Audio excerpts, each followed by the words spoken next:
मतलब होता है फार्मर्स, या फिर इसी को हम असामी बोले हैं, ठीक है। आगे आएगा वर्ड, जो हमारे फार्मर्स होते हैं उन्हीं को पीजेंट्स बोलते हैं, इन्हीं को असामी बोला गया है, ASAMI।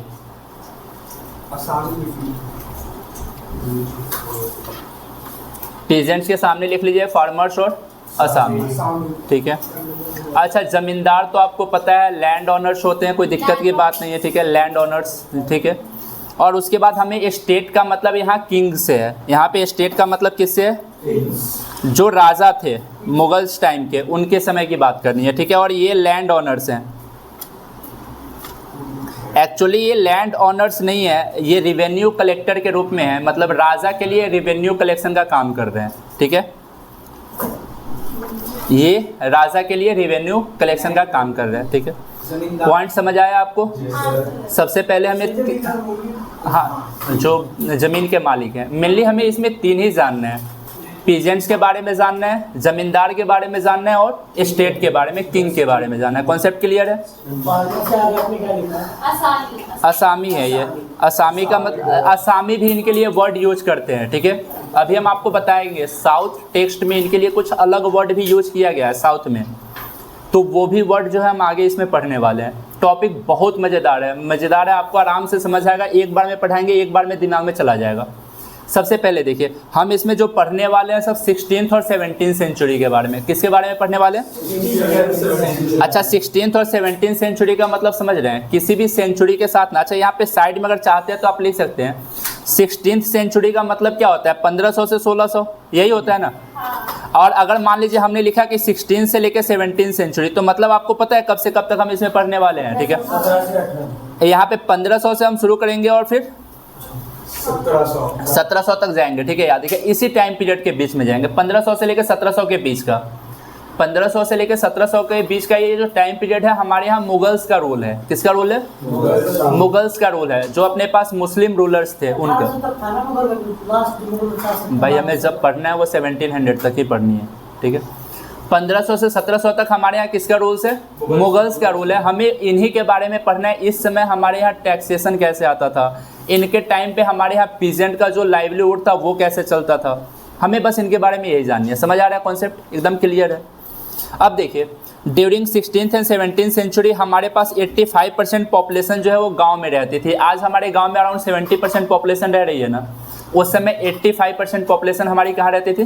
पहला पॉइंट आपको याद रखना है, ठीक है, कि 16th और 17th सेंचुरी के समय हमारे पास कितनी पॉपुलेशन गांव में रहती थी?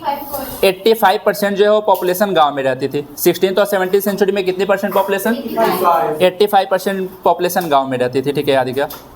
At this time, agencies from outside enter into the rural world. इस समय याद रखिएगा कि बाहरी दुनिया के लोग आए। अच्छा, आउटसाइड मतलब क्या? इसी समय जो है हमारे यहाँ यूरोपियंस हैं। इसी समय हमारे पास कौन है? तो यहाँ पे लिख लीजिएगा, यहाँ पे जो अपने पास एजेंसीज फ्रॉम आउटसाइड जो लिखा गया है ना, यहीं पे थोड़ा सा आउटसाइड कहने का मतलब किन के लिए लिखा गया है? यूरोपियंस के लिए, कि हमारे यहाँ इसी समय यूरोपियंस लोग एंटर किए थे। समझ आ रहा है? तो पहला पॉइंट हमने बताया कि 16th और 17th सेंचुरी में हमारे पास अराउंड 85% पॉपुलेशन गांव में रहती थी।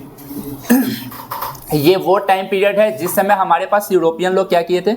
इंटर किए थे, ठीक है। और उस समय हमारे यहाँ जो रूल कर रहा था वो मुगल डायनेस्टी। कौन सा डायनेस्टी? मुगल डायनेस्टी। और मुगल डायनेस्टी के पास उस समय सबसे ज़्यादा सोर्स ऑफ इनकम जो था वो एग्रीकल्चर से आता था। किससे आता था? तो उस समय Mughal state derived a bulk of its income from agricultural production, ठीक है। उस समय हमारे पास जो मुगल्स थे उनके पास सबसे बड़ा सोर्स ऑफ इनकम कहाँ से आता था? एग्रीकल्चर, ठीक है। इतना पॉइंट आपको समझ आया है स्टार्टिंग का? ये चैप्टर का स्टार्टिंग पॉइंट है जो आपसे एमसीक्यू में पूछा जाएगा, ठीक है, कि 16th और 17th सेंचुरी के समय में जो हमारा स्टेट था, जो हमारी गवर्नमेंट थी, उनके पास सबसे बड़ा सोर्स ऑफ इनकम क्या होता था? एग्रीकल्चर। समझ आया? उनके पास सबसे बड़ा सोर्स ऑफ इनकम क्या था? एग्रीकल्चर। हमारे यहाँ ये लोग कौन सी सेंचुरी में इंटर किए थे यूरोपियन लोग? 16th और 17th सेंचुरी में, ठीक है, याद रखिएगा। 16th सेंचुरी में हमारे यहाँ इंटर कर गए थे। उसके बाद याद रखिए कितनी परसेंट पॉपुलेशन हमारी जो है वो गाँव में रहती थी? 85% पॉपुलेशन गाँव में रहती थी। कॉन्सेप्ट क्लियर है ना? ठीक है, कि 16th और 17th सेंचुरी में हमारे पास 85% पॉपुलेशन गाँव में रहती थी। ये वो टाइम पीरियड था जिसमें यूरोपियन लोग हमारे पास आए थे। इस समय हमारे यहाँ याद रखिए मुगल डायनेस्टी का रोल था। मुगल डायनेस्टी के पास सबसे ज़्यादा इनकम कहाँ से आता था? एग्रीकल्चर से आता था। कोई दिक्कत नहीं। अभी हम थोड़ा सा मुगल्स के बारे में जानने से पहले ना एक बार देख लेते हैं कि हम कौन से टाइम पीरियड को पढ़ रहे हैं यहाँ पे। देखिए हमारे यहाँ दिल्ली सल्तनत की शुरुआत कब हुई थी? ये आपसे ना एमसीक्यू जो है आपके सीयूईटी में पूछा गया, इसलिए मैंने यहाँ साइड में लिख दिया है। हमारे यहाँ दिल्ली सल्तनत, ठीक है, याद रखिए ये भी मुगल्स रूल है। ये मुस्लिम रूलर्स हैं। कौन है ये? यहाँ पे लिख लीजिएगा, मुस्लिम रूलर्स हैं। देखिए इससे पहले अगर हम आपको बताते हैं ना 1206 से पहले दिल्ली में जो है वो राजपूत रूलर्स का रूल था, ठीक है, राजपूतों का रूल था। फिर बाद में अपने पास याद रखिएगा कि स्लेव डायनेस्टी आती है, ठीक है, और उसके बाद जो है याद रखिए हमारे यहाँ मुस्लिम रूलर्स का रूल आना शुरू हो जाता है। और वो जो मुस्लिम रूलर्स का रूल था ये 1206 से शुरू होकर हमारे यहाँ 1526 तक चला है, ठीक है, याद रखिएगा। बाद में उसके बाद फिर मुस्लिम ही आते हैं, कौन? मुगल्स। फिर मुगल्स लोगों का रूल चलता है अपने पास 1800 तक। 1857 के रिवोल्ट के बाद खत्म हो जाता है उनका रूल। समझ आ रहा है? ठीक है। 1857 के बाद ब्रिटिशर्स का डायरेक्टली रूल हमारे यहाँ 1858 से। ब्रिटिशर्स का डायरेक्टली रूल कब से आएगा? 1858 से। हम आपको ना एक चैप्टर पढ़ाएंगे रिवोल्ट ऑफ 1857, ठीक है, उसमें हम आपको अच्छे से बताएंगे। तो देखिए दिल्ली सल्तनत कब से कब तक चला है? 1206 से 1526 तक। फिर उसके बाद मुगल डायनेस्टी आई, कब से कब तक है? 1857। और उसके बाद ब्रिटिशर्स का रूल 1858 से लेके 1947 तक। याद रहेगा ये तीनों टाइम पीरियड याद रखिएगा कि दिल्ली सल्तनत सबसे पहले, ठीक है, 1200, उससे पहले राजपूत रूलर्स हैं। मुस्लिम रूलर की शुरुआत हमारे यहाँ 1206 से होती है दिल्ली सल्तनत के रूप में। उसके बाद फिर दिल्ली सल्तनत के जो रूलर थे कहाँ से आए थे सर? सारे अफगानिस्तान थे। मुगल भी अफगानिस्तान? जी ये भी अफगानिस्तान थे। तो ये मुगल अंपायर फिर कब से कब तक आता है अपने पास? 1526 से लेके अपने पास 1857 तक। और उसके बाद अपने पास ब्रिटिशर्स डायरेक्टली रूल हो गया ब्रिटिशर्स का 1858 से 1947 तक। कोई दिक्कत नहीं यहाँ तक, ठीक है। अब देखिए ये आगे तो लिखा हुआ है, ये पढ़ लीजिएगा। ह्यूमैनिटीज बाय धीरज सर। कोचिंग का नाम MJADU कोचिंग सेंटर। बहुत बढ़िया। प्रमोशन है 96430। लिखना है? लिख देते हैं। ब्लैक करके ना फोटो नोट्स पीछे आगे बात करते हैं, ठीक है। अच्छा इससे हम ना क्वेश्चन आंसर कैसे बनाएंगे वो हम आपको बाद में बताएंगे। पहले एक बार नोट समझ लेते हैं, फिर उसके बाद हम क्वेश्चन आंसर बनाएंगे इससे, ठीक है। आगे देखिए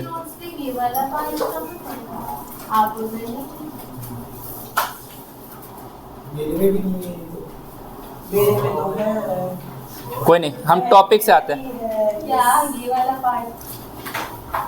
पीजेंट एंड एग्रीकल्चर, ठीक है। सबसे पहले आते हैं peasant and agriculture production. Peasant का मतलब मैंने क्या बताया? फार्मर्स। पीजेंट का मतलब फार्मर्स, ठीक है, याद रखिए।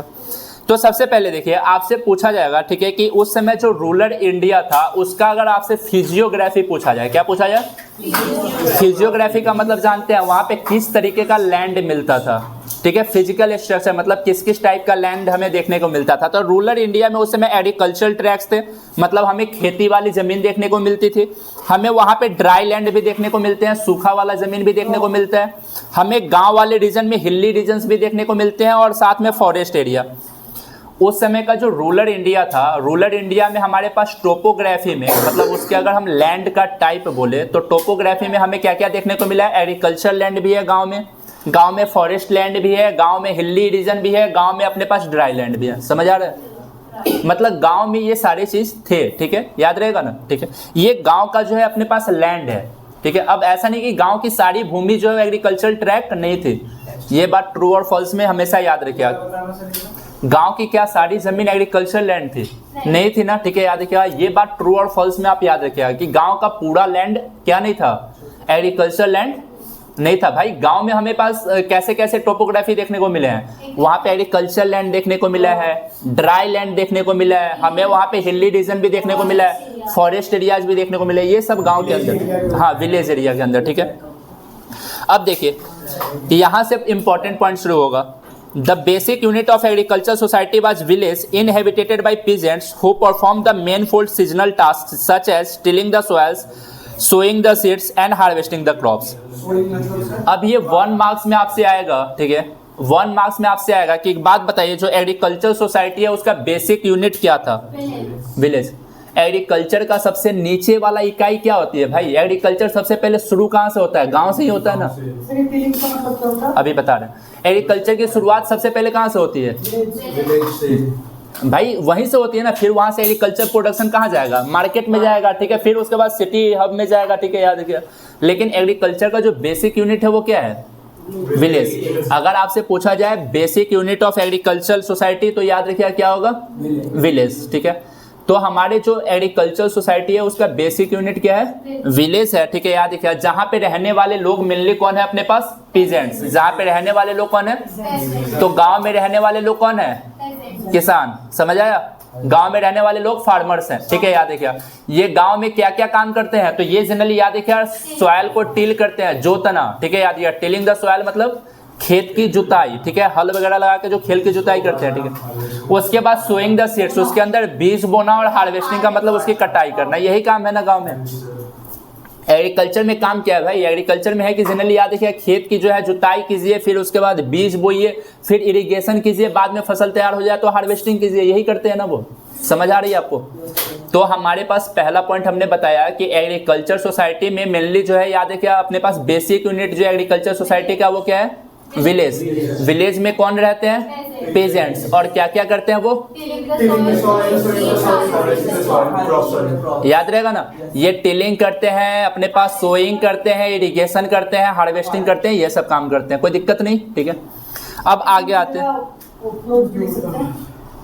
हाँ, प्लोइंग द फील्ड, ठीक है। आप टिलिंग की जगह प्लोइंग द फील्ड कर लीजिए ना अगर करना चाहते हैं तो, ठीक है। इसी का मतलब लीजिए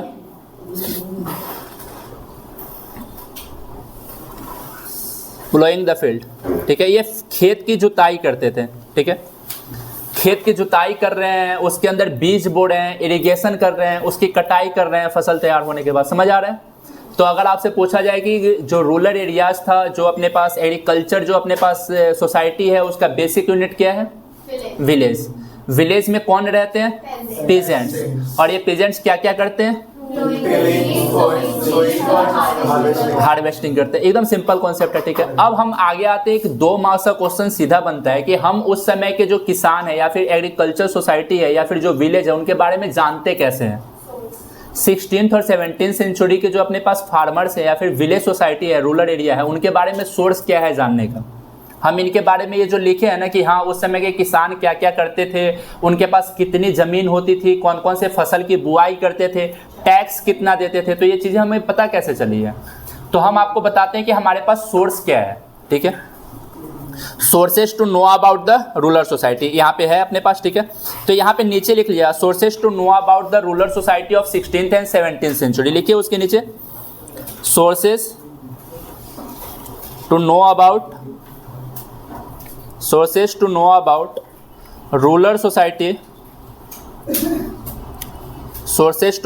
rural society of 16th 17th century India. Sources to know about rural society of 16th 17th century India, ठीक है। 16th और 17th सेंचुरी इंडिया के बारे में आपको क्या बताना है? उस समय के सोर्सेज बताने हैं कि हम गांव के बारे में कैसे जानते हैं। जो हमने बताया ना कि विलेज एरिया, तो विलेज एरिया के बारे में हम जानते कैसे, हमारे पास सोर्स क्या है जानने का, ठीक है। 16th 17th सेंचुरी इंडिया, ठीक है। कॉन्सेप्ट समझ आया आपको हम जो बोले? क्वेश्चन क्या कहना चाहते हैं? जो 16th और 17th सेंचुरी का रूरल इंडिया है ना उसके बारे में जानने का सोर्स क्या है, समझ आया? क्वेश्चन क्या कह रहा है? 16th और 17th सेंचुरी के समय का जो रूरल एरियाज है उनके बारे में जानने का सोर्स क्या है। कॉन्सेप्ट क्लियर है? बिल्कुल, ठीक है। अच्छा एक बात बताइए, क्या किसान उस समय पढ़े लिखे थे? फार्मर्स तो इलिटरेट थे, तो भाई उनके बारे में लिखा कौन होगा?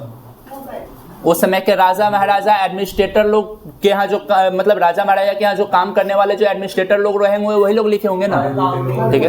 उसी समय के लोग लिखे होंगे, ठीक है। तो सबसे पहला पॉइंट देखिएगा, peasants did not write about themself, ठीक है। पीजेंट्स लोग जो है अपने बारे में कुछ भी नहीं लिख पाए क्योंकि वो इलिटरेट थे भाई, वो पढ़े लिखे नहीं थे, वो इलिटरेट थे, ठीक है। Major source of the agrarian society of 16th and 17th century are documents from the Mughal court. अगर हम बात करें 16th और 17th सेंचुरी के रूरल इंडिया को जानने का सबसे बड़ा जो हमारे पास सोर्स है वो क्या है? Documents from Mughal court. जो मुगल कोर्ट हमारे यहाँ जो मुगल्स रूल कर रहे थे उनके राज दरबार से जो डॉक्यूमेंट पब्लिश होके आता था वही हमारे पास सबसे बड़ा सोर्स है उस समय के रूरल एग्रेरियन इकोनॉमी को जानने का।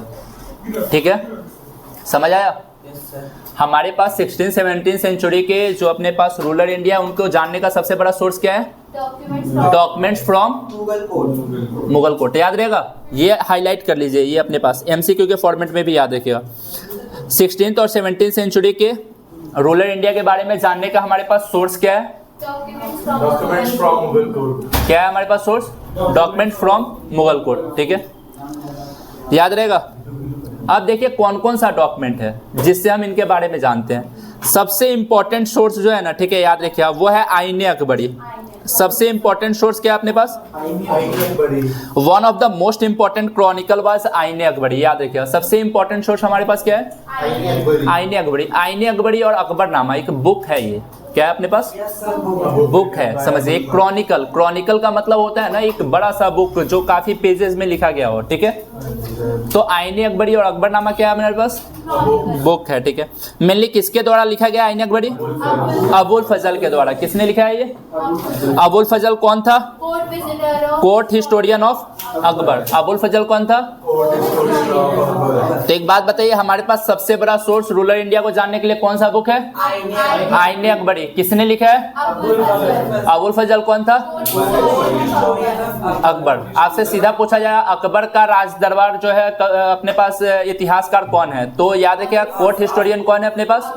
अबुल फजल। ठीक है, कहाँ का रहने वाला है? आगरा का। आगे याद रखिएगा। ठीक है, यहाँ पे लिख लीजिएगा। हाँ, कहाँ का रहने वाला था ये आगरा का रहने वाला था। ये आपसे एमसीक्यू जो है वो सीयूईटी में भी पूछा जाता है। ठीक है, तो ये कहाँ का रहने वाला था? आगरा का। समझ आ रहा ना भाई? मतलब एक सही होने पे एमसीक्यू होते, एक सही होंगे तो 5 मार्क्स मिलेंगे आपको। हाँ, वो हम बताएंगे आपको सीयूईटी की क्लास में। ठीक, समझ आया आपको? एक बात बताइए, रूरल इंडिया को जानने का सबसे बड़ा बुक कौन सा है अपने पास? आईने अकबरी। किसने लिखा है? अबुल फजल कौन था? कहाँ का रहने वाला था?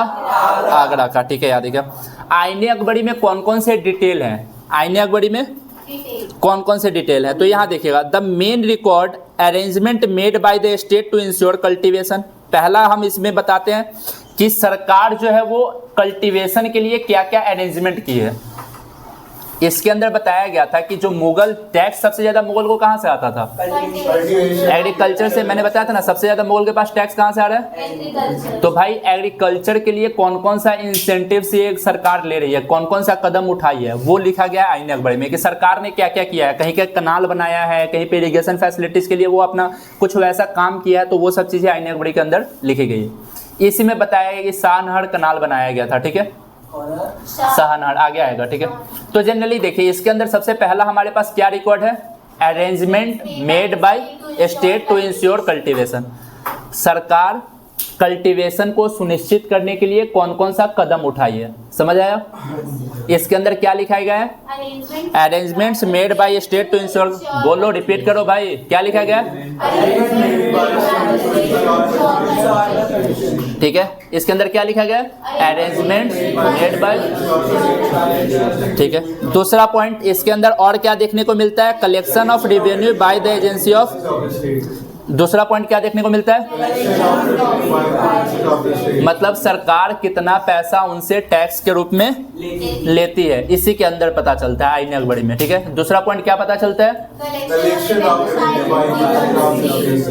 तीसरा पॉइंट इससे हमें पता चलता है relationship between state, rural magnets and जमींदार। ठीक है, मतलब इससे हमें सरकार, गांव में रहने वाले लोग और जमींदार के बारे में पता चलती है।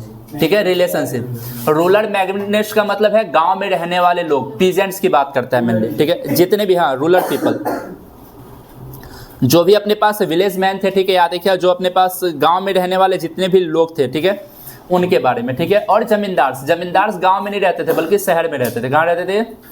शहर में। तो जनरली हमें इसमें तीसरी जानकारी क्या मिलती है? Relationship between state, rural magnets and जमींदार। ठीक है, तीसरा पॉइंट बताइए क्या जानकारी मिली? भाई बोल लो एक बार।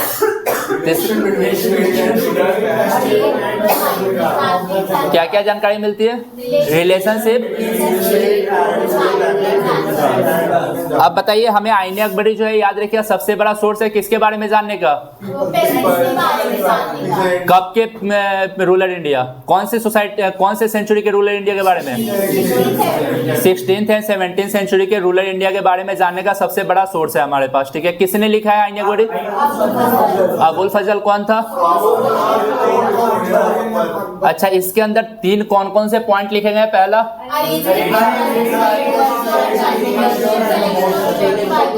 दूसरा पॉइंट क्या है? Collection of. तीसरा क्या है अपने पास? ठीक है, याद रहेगा ये 3 पॉइंट। ठीक है, ये आईने अकबरी से हमको पता चलती है, कोई दिक्कत की बात नहीं है। ठीक है, आगे हम एक अगला पॉइंट बता रहे हैं। ठीक है, ये अपने मन से एक्स्ट्रा हमने लिखा है कि इसका जो मेन एम है, ठीक है, आईने अकबरी का मेन एम है वो ये बताता है कि अकबर के समय जो है सोशल हार्मनी कैसे सोसाइटी में थी। अकबर के टाइम पे, क्योंकि आईने अकबरी किसके समय लिखा गया है? अकबर के टाइम पे लिखा गया, तो अकबर के टाइम पे सोसाइटी में सोशल हार्मनी कैसे थी। ठीक है, याद रखिएगा सोशल हार्मनी मतलब समाज में लोग कैसे मिलजुल के रहते थे ना, ये सब चीज इसके अंदर लिखा गया। मतलब सब कुछ लिखा गया, रिलीजन के बारे में लिखा गया है, रिलीजियस टैक्स वगैरह है तो वो उनके बारे में भी लिखा गया, कौन कौन सी कम्युनिटी के लोग रहते हैं उनके बारे में भी मेंशन किया गया, गांव में कौन कौन सी कम्युनिटी के लोग रहते हैं ये भी इसके अंदर क्या किया गया, अच्छे से लिखा गया। हाँ, पूरा मतलब समझिए तो अपने पास सोशल हार्मनी के साथ साथ गांव का पूरा फीचर आपको पता चल जाएगा। किससे? आईने अकबरी से। ठीक है, उसके बाद देखिएगा और भी कुछ सोर्स हैं जानने के लिए। ठीक है, ये तो एक सोर्स हो गया आईने अकबरी। देखिए हमने पहले क्या बताया कि सबसे पहला कि हमारे पास डॉक्यूमेंट फ्रॉम मुगल कोर्ट, वो हमारे पास सोर्स है जिसमें हमारे पास सबसे बड़ा सोर्स क्या है? आईने अकबरी। क्या है हमारे पास? आईने अकबरी। उसके अलावा और भी तो सोर्स होंगे ना, ऐसा तो है नहीं कि सिर्फ एक ही किताब से हम पूरा जानकारी इकट्ठा कर ले, हमारे पास और भी सोर्स हैं। और सोर्स कौन कौन से हैं? तो देखिए other sources to know about the agriculture society या एग्रेरियन सोसाइटी। ठीक है, और कौन कौन से सोर्स हैं? तो जनरली 2 एक्स्ट्रा सोर्स और याद रख लेंगे। समझ आया? ठीक है, अगर आपसे सीधा 2 मार्क्स का आएगा ना कि कौन कौन सा सोर्स है तो आपको वो नहीं लिखना पड़ेगा कि इसके आईने अकबरी के अंदर क्या क्या मिलता है। हमें सीधा लिखना पड़ेगा कि हमें 16th और 17th सेंचुरी के रूलर इंडिया के बारे में जानकारी कहाँ से मिलती है? रिकॉर्ड फ्रॉम मुगल कोर्ट, जितने भी मुगल कोर्ट से डॉक्यूमेंट मिले हैं वहां से, जैसे कि आईने अकबरी। उसके अलावा 2 और सोर्स हैं। कौन कौन से सोर्स हैं? तो यहाँ देखिए, पहला revenue record from Gujarat, Maharashtra and Rajasthan. क्या हो गया अपने पास? Revenue record from Gujarat, Maharashtra and Rajasthan. कहाँ से? Revenue record from Gujarat, Maharashtra and Rajasthan. और उसके बाद record of East India Company. उसके बाद record of East India Company. तो जब भी अगर आपसे 2 मार्क्स में लिखने के लिए आ जाए, ठीक है, कि 16th और 17th सेंचुरी के रूलर इंडिया के बारे में हमें जानकारी कहाँ से मिलती है, तो आपको पॉइंट यहाँ से बनाना है। देखिए पहला पॉइंट यहाँ से बनाना है। ठीक है, ये पहला पॉइंट बनाना है कि major source of the agrarian history of 16th and 17th century are document from Mughal court. ठीक है, सच एज एग्जाम्पल लगा के आईने अकबरी। ठीक है, एक एग्जाम्पल दे दिया अपने पास, सच एज लगा के क्या लिख दिए? सच एज आईने अकबरी।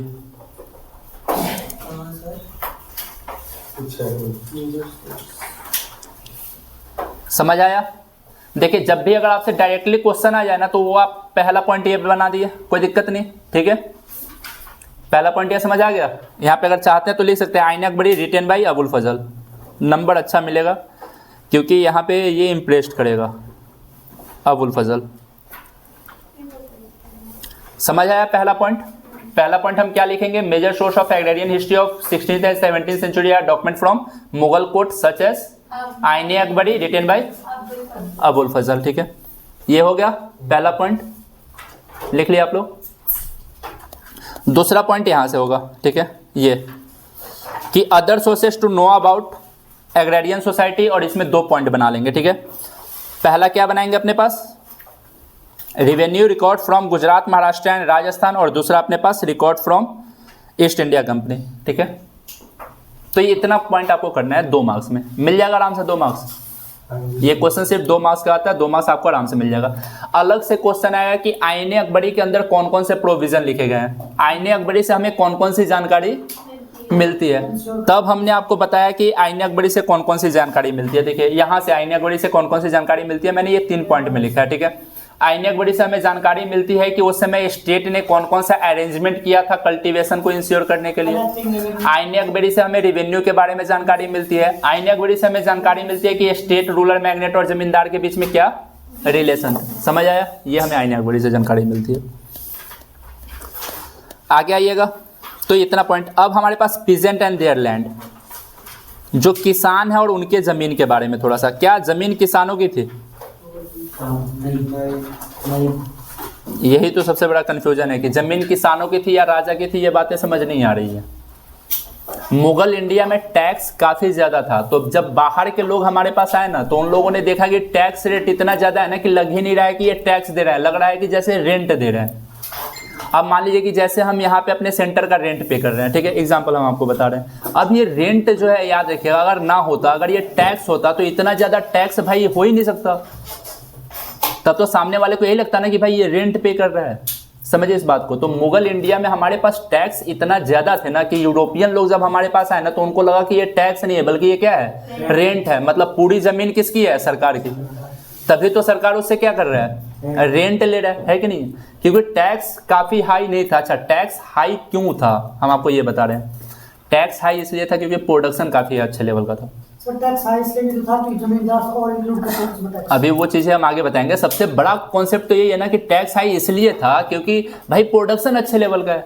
अब मान लो एग्जांपल कि हम यहाँ पे बैठ के अगर छोटा सा एक दुकान लगाते हैं, एक सिंपल सा कॉन्सेप्ट है, एक दुकान लगाते हैं जहां से हमारे पास मंथली इनकम 4-4.5 लाख रुपए का आ रहा है, तो भाई उसमें अगर हम मंथली अगर रेंट 50,000 का दे रहे हैं तो कोई दिक्कत की बात नहीं है, समझिए। लेकिन अगर वही शॉप है जिससे हमें 50,000 का मंथली आ रहा है, ठीक है, और हम उसमें से जो है वो रेंटे दे देंगे 50,000, तो कहाँ से प्रॉफिट होगा। तो जब हमारे पास इनकम ज्यादा होगा तो हम ऑटोमेटिक जो है वो टैक्स भी जो है वो ज्यादा पे करेंगे, है कि नहीं है, समझिए।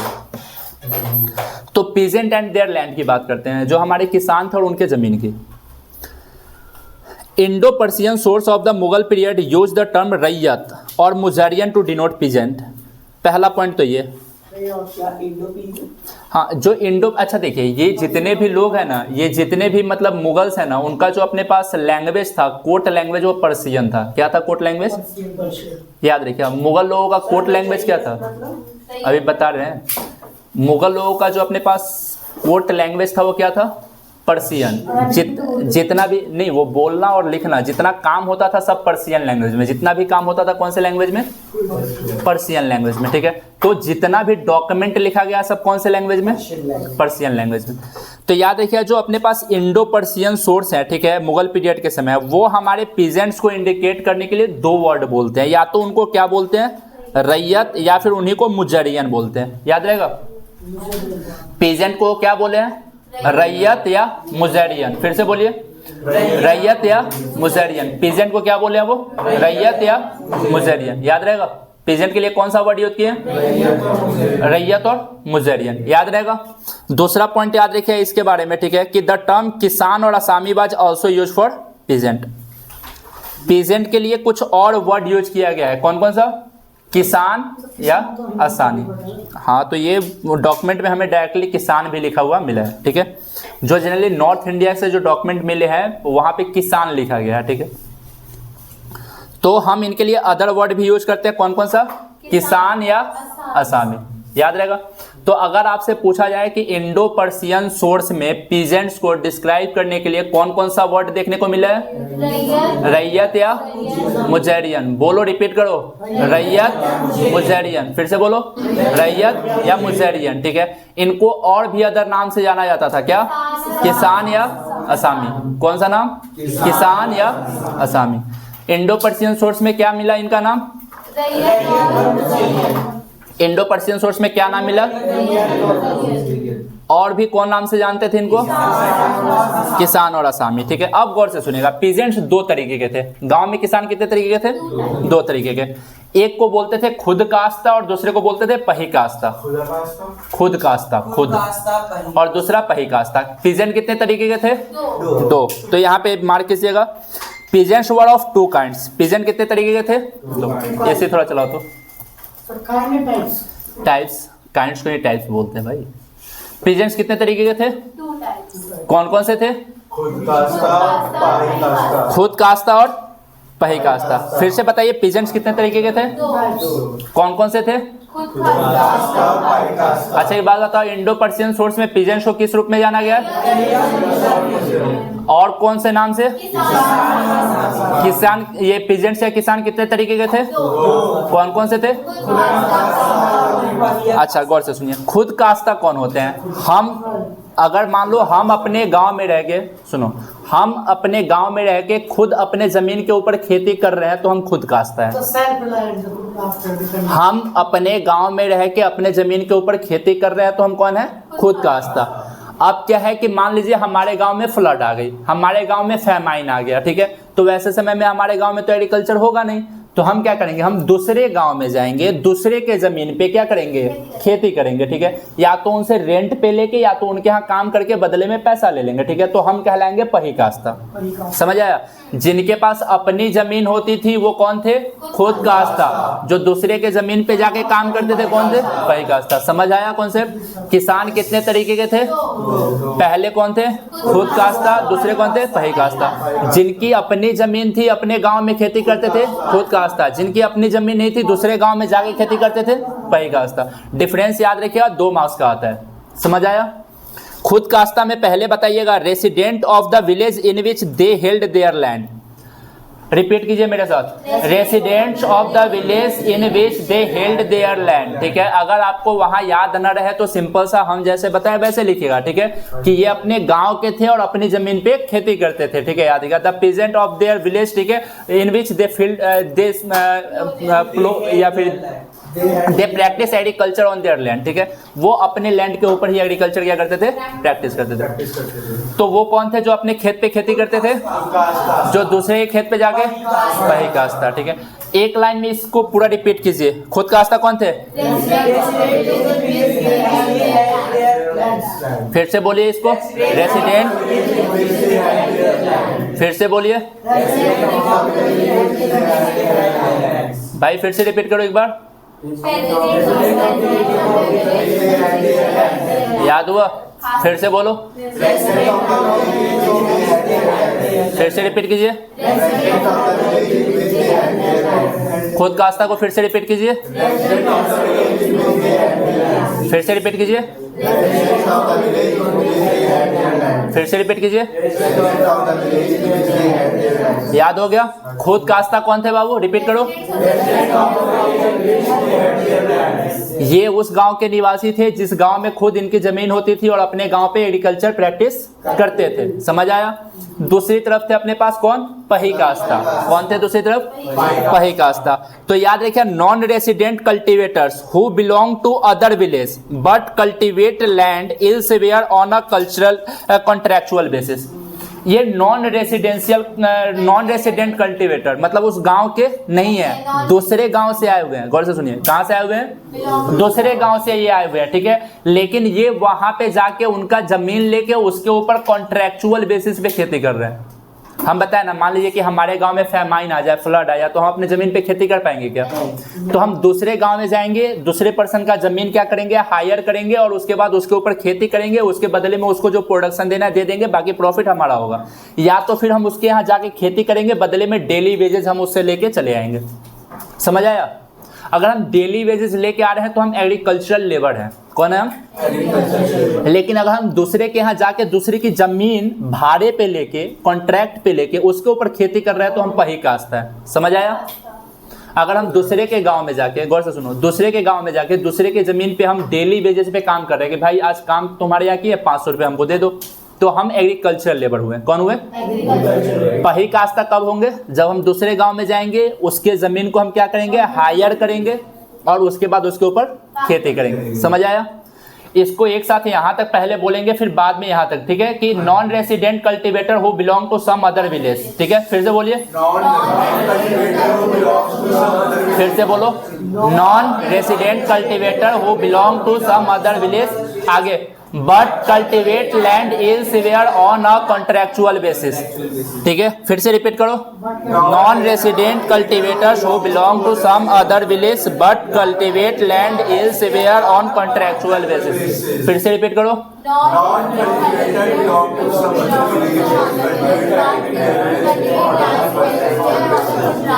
फिर से बोलिए इसको। Non residence cultivators who belong to some other village but cultivate lands elsewhere on contractual basis.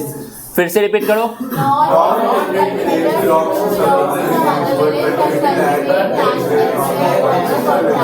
फिर से रिपीट कीजिए इसको। Non resident cultivators who belong to some other village but cultivate lands elsewhere on a contractual basis. ठीक है, याद हुआ? पक्का? फिर से रिपीट करो इसको। नॉन रेसिडेंट कल्टिवेटर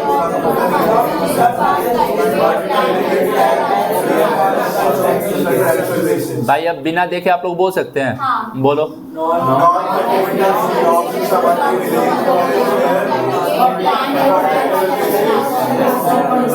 फिर से बिना देखे बोलिए, पहले एक बार देख के बोलिए।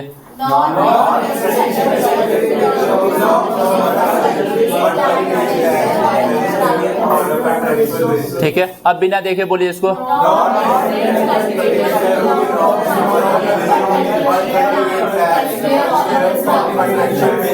Contractual basis. ठीक है, याद रहेगा। तो बताइए किसान कितने तरीके के थे? पहले कौन थे? दूसरे कौन थे? खुद काश्ता कौन थे?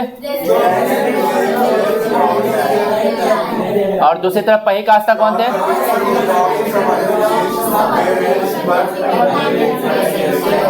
On contractual basis. ठीक है, याद रहेगा ये। ठीक है, तो ये दो तरीके के किसान थे। ठीक है, ये हमें जानकारी मिलती है मुगल डॉक्यूमेंट से। ठीक है, दो तरीके के किसान थे। अच्छा, गौर से सुनिए, ये पही काश्ता कब बनते थे? देखिए हम बता रहे हैं, अगर हमारे पास हमारे गांव में हमारी ज़मीन है तो हम अपनी ज़मीन छोड़ के दूसरे के गांव में जाके दूसरे का ज़मीन जो है वो अपने पास भाड़े पे लेके, रेंट पे लेके उस पर खेती कब करेंगे? देखो दो कंडीशन है, या तो कंपल्सन या तो चॉइस।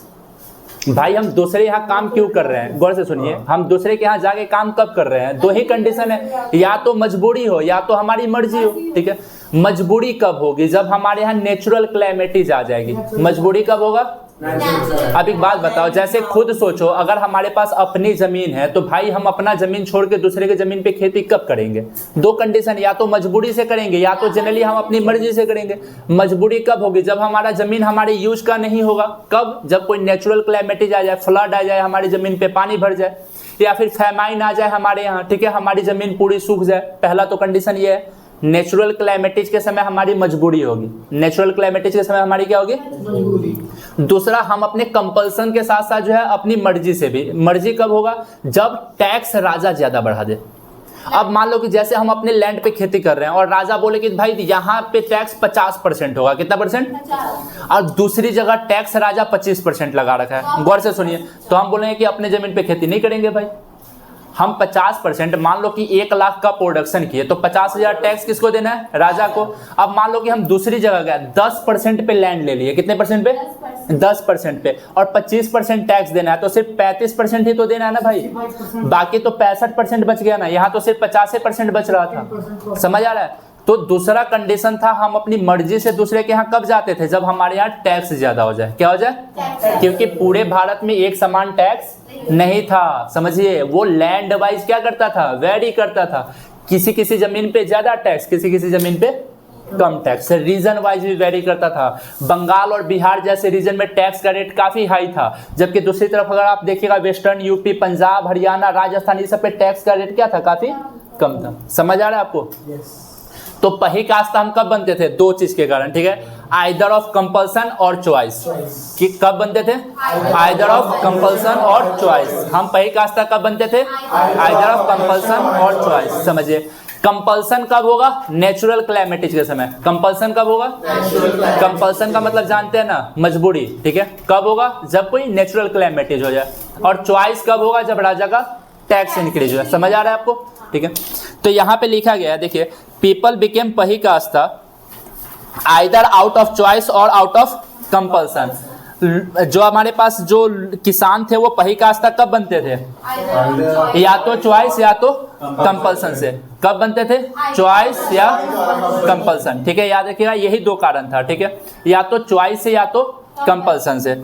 अच्छा देखिए, जैसे एग्जांपल हम दे रखे हैं, ठीक है, when terms of revenue of a distant village were more favourable और forced by economic distress after a famine. ठीक है, देखिए जैसे एग्जांपल बताते हैं, अगर मान लीजिए दूसरे गांव में, अगर मान लीजिए कौन से गांव में, अगर मान लीजिए दूसरे गांव में अपने पास क्या हो, दूसरे गांव में अगर मान लीजिए कि टैक्स हमारे लिए फेवरेबल हो, मतलब दूसरे गांव में टैक्स क्या हो, कम हो, दूसरे गांव में टैक्स क्या हो, कम हो, तो हम अपने जमीन पे काम नहीं करेंगे बल्कि दूसरे जमीन पे। और दूसरा कंडीशन अपने पास, जब कोई इकोनॉमिक डिस्ट्रेस आ जाए, जैसे फैमाइन आ जाए, फ्लड आ जाए, समझ आ रहा है?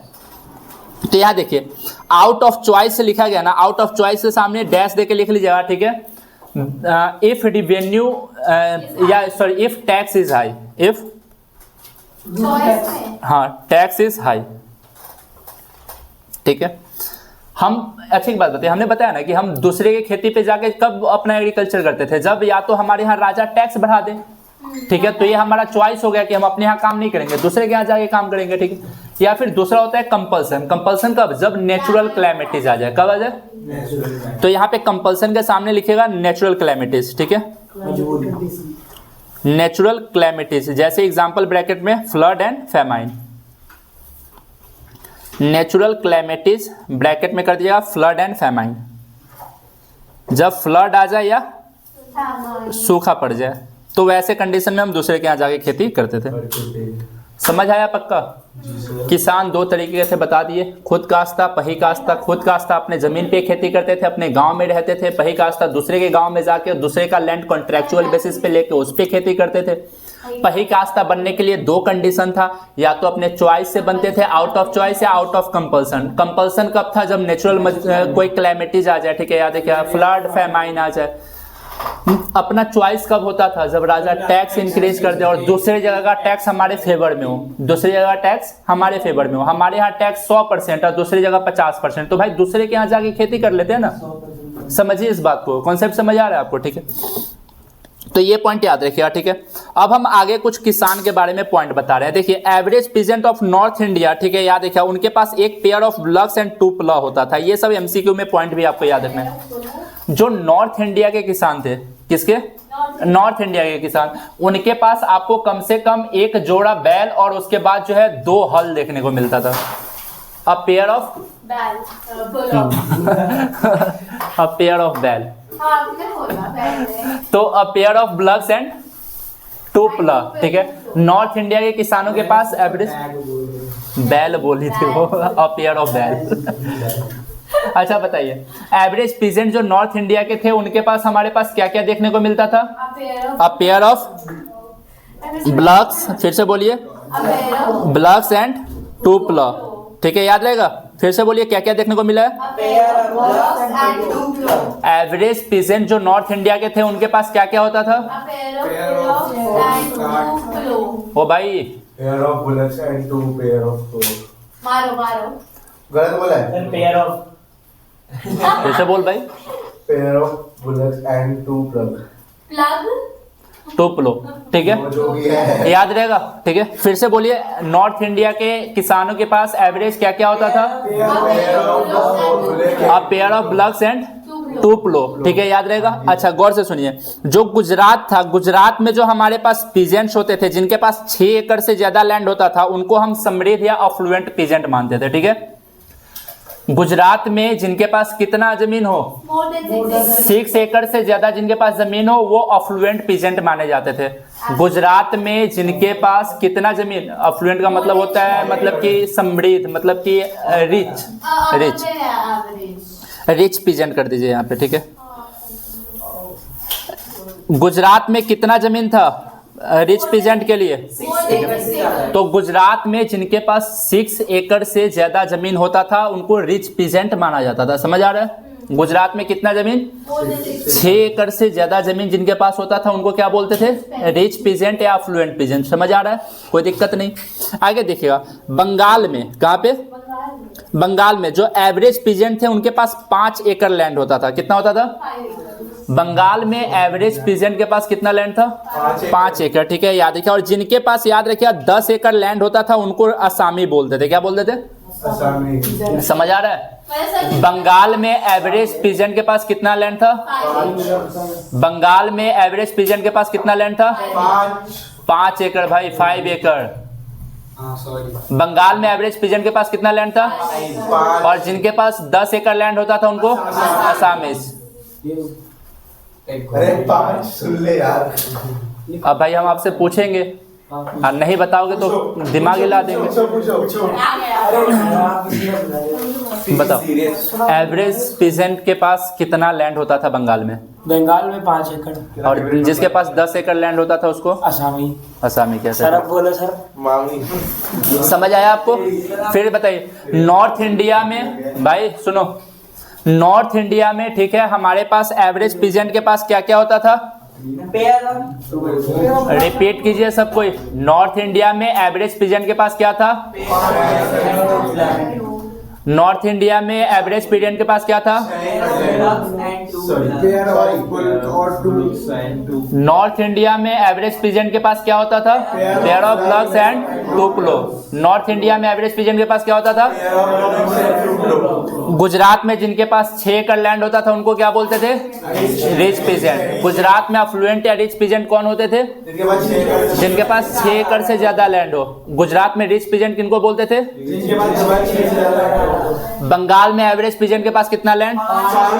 जिनके पास 10 एकड़ लैंड होगा उनको आसामी बोलेंगे। समझ आया? ठीक है, ये किसानों के बारे में है। ठीक है, याद रहेगा, ये टॉपिक अभी खत्म करेंगे सिर्फ। ठीक है, cultivation was based on the principle of individual ownership. ये पॉइंट आपको याद रखना है एमसीक्यू में। ठीक है, कल्टीवेशन जो है, याद रखिए, ये इंडिविजुअल ओनरशिप के ऊपर आधारित था। ठीक है, किसके ऊपर आधारित था? मतलब हमारी जमीन हमारी होगी, हम चाहे तो अपनी जमीन को बेच सकते हैं, गिरवी रख सकते हैं, या दूसरी की जमीन खरीद सकते हैं। समझ आ रहा है? ये है इंडिविजुअल ओनरशिप। समझ आया? Yes sir. तो यहाँ पे बताइए पॉइंट क्या है? Cultivation was based on the principle of, individual ownership. फिर से बोलिए, cultivation was based on the principle of. इसका मतलब क्या हुआ कि peasants land were bought and sold in same way the land of other property owners. ठीक है, याद रखिए, जैसे जमीन वैसे ही खरीदी या बेची जा सकती थी, जैसे हम कोई दूसरा सामान खरीदते या बेचते हैं, वैसे जमीन भी खरीदा और बेचा जा सकता था। तो मतलब जमीन जो है, याद रखिएगा, ये कैसा था? इंडिविजुअल ओनरशिप वाला। जमीन कैसा था? तो cultivation was based on the principle of individual ownership. फिर से बोलिए, cultivation was based on the principle of. फिर से बोलिए, cultivation was based on the principle of individual ownership. Individual ownership का मतलब क्या हुआ? Which was based on individual ownership का मतलब क्या हुआ कि जमीन जो है वैसे ही खरीदी या बेची जा सकती है जैसे अदर प्रॉपर्टी खरीदा और बेचा जाता है। कॉन्सेप्ट क्लियर है? बिल्कुल ठीक है। तो जमीन इंडिविजुअल ओनरशिप पे था। अच्छा, एक बुक है, अलग से ये मार्क कर लीजिएगा। ठीक है, ये एमसीक्यू में बाबरनामा। ठीक है, ऑटोबायोग्राफी ऑफ बाबर है। किसका है? बाबर का। बाबर खुद अपने बारे में इसको लिखा है। ठीक है, मेनली नहीं, ऑटोबायोग्राफी मतलब खुद लिखा गया है। ठीक है, याद रखिए। देखिए, बुक 3 तरीके का होता है। ठीक है, हम आपको यहाँ बता देते हैं। ऑटोबायोग्राफी हो गया, सर ये द काइंड ऑफ, उसके बाद बायोग्राफी होता है और हैगियोग्राफी होता है। जानते हैं ना? Yes sir. देखिए, बायोग्राफी में कोई और ऑटोबायोग्राफी खुद लिखते हैं, बायोग्राफी जो है कोई और पर्सन आपके बारे में लिखता है, और हैगियोग्राफी कोई सेंट वगैरह के बारे में, संत वगैरह के बारे में लिखा जाता है। ठीक है, समझ आया? ऑटोबायोग्राफी खुद लिखते हैं अपने बारे में, बायोग्राफी कोई और लिखता है। ठीक है, और हैगियोग्राफी किसी संत वगैरह के बारे में लिखा जाता है। बाबरनामा एक ऑटोबायोग्राफी है बाबर की, मतलब बाबर ने खुद इसे लिखा है। ठीक है, याद रखिए, टर्किश लैंग्वेज में लिखा है। ठीक है, कौन लिखा है इसको? बाबर। ठीक है, ये एमसीक्यू के लिए आएगा, इंपॉर्टेंट पॉइंट है। बाद में हम आपको पढ़ाएंगे irrigation and technology. Concept clear है? पक्का? अभी आपको समझ आ गया होगा कॉन्सेप्ट? हाँ, एक बार पूछ लेते हैं।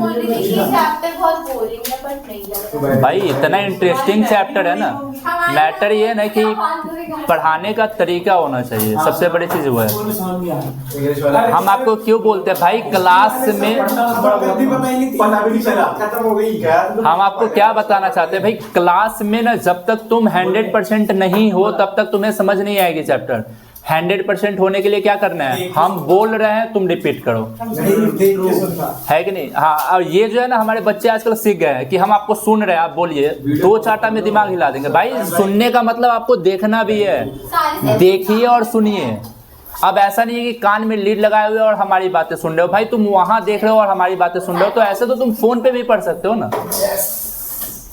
सुनने का मतलब क्या है, देखना एंड सुनना, दोनों। हमारी तरफ देखो और सुनो, ठीक है, और साथ में रिपीट कीजिए, ठीक है। अभी एक बार इसको लास्ट रिपीट करके खत्म करेंगे, ठीक है। सबसे पहले बताइए हमारे पास, ठीक है, 16th और 17th सेंचुरी में कितने % पीजेंट थे, कहाँ रहते थे 85% लोग, विलेज में, ठीक है, याद रखिएगा। उस समय याद रखिएगा हमारे यहाँ जो है वो यूरोपियन लोग कब आते हैं, कौन सी सेंचुरी में, 16th और 17th सेंचुरी में, ठीक है, याद रखिएगा। उस समय मुगल के पास सबसे बड़ा इनकम कहाँ से आता था। अच्छा, दिल्ली सल्तनत कब से कब तक है, मुगल कब से कब तक है, उसके बाद ब्रिटिश रूल कब से कब तक है। और ये तो आपको बताने की जरूरत नहीं है भाई, ये तो जानते हैं ना आप। ये क्या लिखा हुआ है, ह्यूमैनिटीज बाय धीरज सर, ठीक है। अच्छा, उसके बाद बताइए उस समय जो रूरल इंडिया था, रूरल इंडिया में अपने पास कैसा कैसा जमीन था, फिर से बोलो भाई, रूरल इंडिया में कैसे। अच्छा, उसके बाद बताइए एग्रीकल्चर सोसाइटी का बेसिक यूनिट क्या था, एग्रीकल्चर सोसाइटी का बेसिक यूनिट, विलेज में कौन रहते थे, पीजेंट्स, क्या क्या काम करते थे, हार्वेस्टिंग द क्रॉप्स, ठीक है, याद रखिएगा। अच्छा, उसके बाद बताइए हमारे पास रूरल इंडिया के बारे में जानने के लिए कौन कौन सा सोर्स है, major source, document from Mughal court, जैसे कि आईने अकबरी किसने लिखा है, आईने अकबरी किसने लिखा है, कौन था, अबुल फजल। अच्छा, उसके बाद बताइए आईने अकबरी में कौन सी 3 जानकारी मिलती है, दूसरा कलेक्शन ऑफ रेवेन्यू, तीसरा। अच्छा, उसके बाद बताइए हमारे पास, ठीक है, यहाँ पे कि दूसरा अदर सोर्स कौन कौन सा है, उसके अलावा। उसके बाद हमें ये बताइए, ठीक है, कि हमारे पास जो पीजेंट्स थे वो इंडो पर्शियन सोर्स में पीजेंट्स के लिए कौन सा वर्ड यूज किया गया, रैयत या मुजहरियन। फिर से बोलिए क्या है, रैयत या मुजहरियन, इनको अलग नाम से जानते हैं, कौन सा। अच्छा, उसके बाद बताइए पीजेंट कितने तरीके के, खुद कास्ता कौन है, पही कास्ता कौन है। पही कास्ता बनने के लिए 2 कंडीशन, या तो कंपल्सन या तो चॉइस। पही कास्ता बनने के लिए 2 कंडीशन,